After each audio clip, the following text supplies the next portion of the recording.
Welcome to Warfield Prepper Chronicles. If you're serious about history, survival, or practical knowledge that spans centuries, today's discussion will give you insights that blend both. Before we dive in, make sure to hit subscribe, like this video, and leave a comment with your thoughts. These traditions, often overlooked, contain wisdom that can be applied even in modern prepping and survival strategies.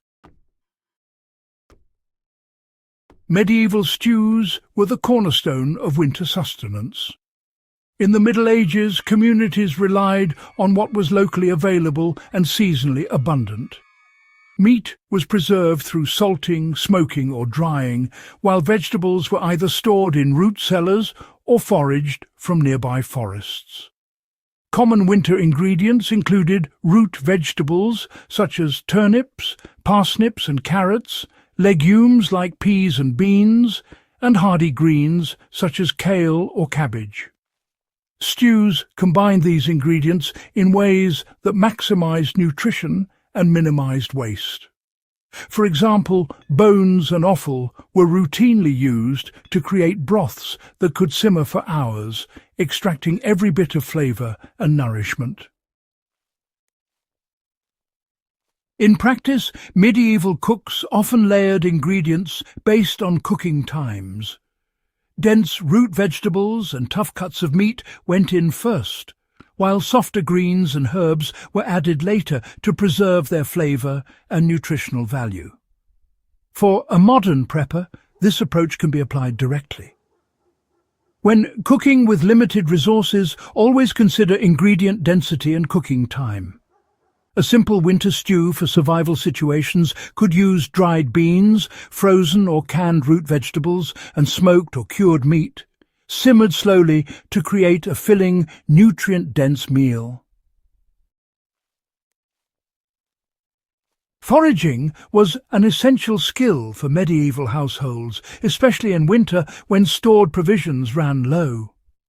Understanding local flora was crucial.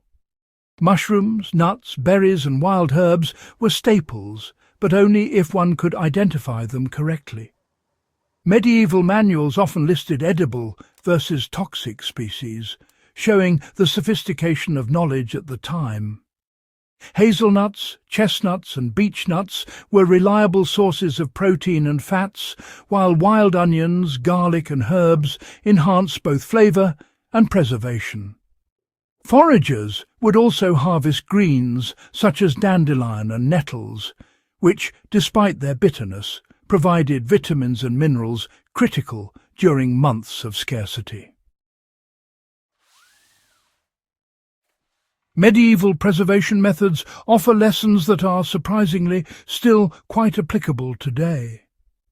Pickling, fermenting and curing were all pretty common, and these techniques actually allowed families to survive those long winters without any refrigeration.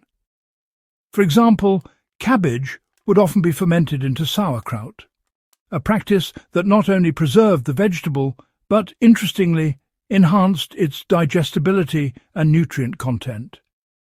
Salted fish and meats ensured protein availability over several months. Modern preppers, can adopt these techniques by fermenting vegetables, curing meats, or creating long-lasting broths and stocks that can be stored in jars or sealed containers. One interesting detail of medieval winter survival is, the integration of foraged ingredients into daily meals. Recipes were never really rigid. Cooks often improvised based on what was available. A stew might begin with a base of root vegetables and salted meat, but end up with foraged herbs, mushrooms, or even wild fruits, creating a balanced and flavorful dish. For anyone interested in practical application, this improvisation mindset is honestly critical. Don't rely solely on pre-planned rations. Incorporate whatever can be safely sourced from your environment, whether it's backyard herbs, woodland mushrooms, or nuts collected during the fall for winter use. Another overlooked aspect is, quite simply, the use of grains in winter meals. Barley, oats and rye were common in medieval stews, both thickening the dish and adding those much-needed calories for energy during the cold months. Grains were often soaked or partially cooked before adding to the stew, which reduced cooking time and enhanced digestibility. For modern prepping, grains can be pre-cooked and stored, ready to enrich any stew or soup in survival situations. This approach reduces cooking time while preserving energy and nutrients, really mirroring medieval strategies for efficiency and endurance. Herbs and spices were also critical, though less available to the lower classes. Parsley, thyme, sage and rosemary not only added flavour but served medicinal purposes, helping digestion and preserving food longer. Even in a survival scenario, knowing how to integrate herbs, fresh or dried, can, elevate a simple meal into one that supports health over long periods. For example, adding dried thyme or sage to a simple vegetable and grain stew can improve both taste and shelf life, reflecting centuries-old practices. Finally, consider the communal and strategic aspects of medieval winter cooking. Households often pooled resources to ensure no one went hungry.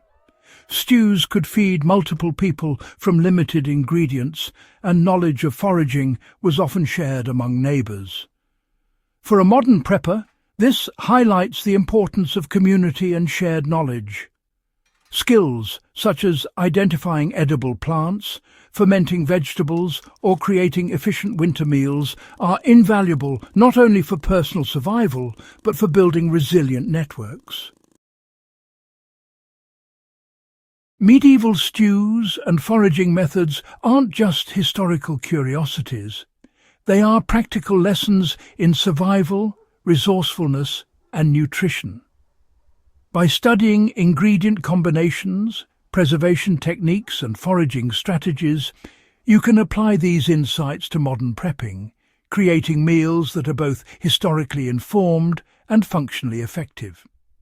Whether you're a history enthusiast or a survivalist, these practices demonstrate how ingenuity, observation, and knowledge of your environment can honestly make the difference during harsh winters. If you found this guide valuable, make sure to subscribe to Warfield Prepper Chronicles. Share this video with fellow history buffs or prepping enthusiasts, and leave a comment detailing your favourite medieval recipe or foraging tip. This knowledge deserves to be preserved and passed on, just as it was through generations of survivalists and medieval households.